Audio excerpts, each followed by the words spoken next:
এর সম্বন্ধে আমার কোনো কমেন্ট নাই। এগুলা মেয়ার গসিপস, আলাপ আলোচনা হচ্ছে, দু একজনের কথা বলছে, এর সম্বন্ধে আমার কোনো কমেন্ট নেই। আমাদের যে কাজ আছে সেটা আমরা জারি রাখবো এবং সেভাবে চলতে থাকবো। আমাদের যে কাজ আছে সেটা আমরা জারি রাখবো এবং সেভাবে চলতে থাকবো। আজকে যেই অনুষ্ঠানটা হলো, এটা আপনারা জানেন যে অস্ট্রেলিয়ান বর্ডার ফোর্সের একটা টিম এসেছিল এই দেশে, আমাদের সীমান্ত, ভিসা ইত্যাদি সমস্যা, এবং অলসো যে কোঅপারেশনগুলো আমাদের যে বিভিন্ন আইন প্রয়োগকারী সংস্থা আছে তাদের সাথে অস্ট্রেলিয়ান আইন প্রয়োগকারী সংস্থার কোঅপারেশনের বিষয়ে আলাপ করার জন্য। তাদের একটা বড় ইস্যু ছিল যে তাদের নেইবারিং, আপনারা অস্ট্রেলিয়ান ম্যাপটা দেখলে দেখবেন যে কাছে লাগোয়া অনেকগুলো দেশ আছে, মূলত ইন্দোনেশিয়া কাছাকাছি আছে, মালয়েশিয়াও কিছু কাছে আছে, বেশ কিছু জিনিস ওর যেখান থেকে খুব কুইকলি হয়তো নৌপথে চলে যাওয়া যায়।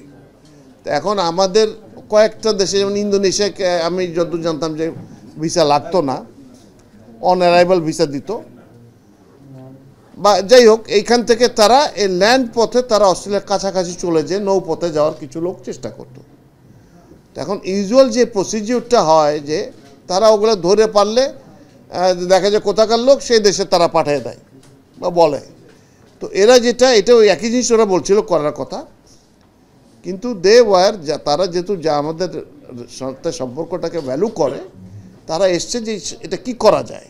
বাংলাদেশি যদি হয়, রোহিঙ্গা হলে তো আর রোহিঙ্গার আলাদা ডাটাবেস আছে, তো সেগুলা বাংলাদেশি ডাটাবেসে মিলে গেলে তো গেল, আর না হলে রোহিঙ্গাটাতে যদি মিলে যায়, ওটা ইউএনএইচসিআর করা আছে, সেখান থেকে এটা will say that this is Rohingya refugee visa, ও তো ইমিডিয়েটলি করবে বলেছে, ইমিডিয়েটলি করেছে।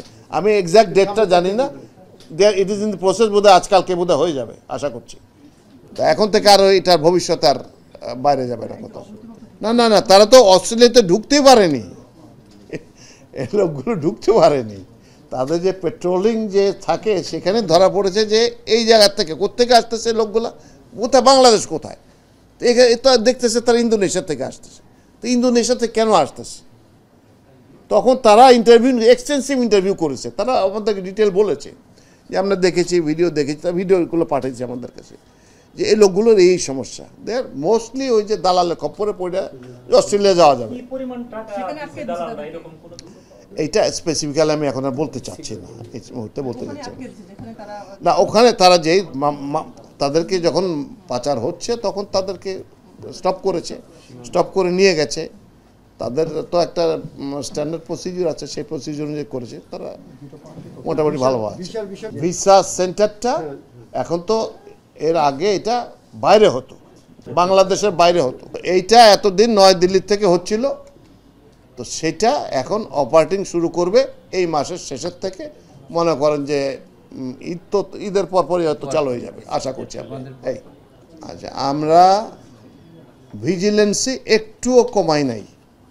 আপনারা জানলে জেনেও থাকতে পারেন যে শুধু নর্মাল যে পেট্রোলিং হচ্ছে পুলিশের তা না, আমার মিনিস্ট্রির থেকে একটা লিস্ট করা আছে, প্রতি রাত্রে 2 জন অফিসার ঢাকা শহরের প্রত্যেকটা পেট্রোলিং কদ্দূর হচ্ছে না হচ্ছে সেটা সরাসরি তারা যাচ্ছেন সারা রাত।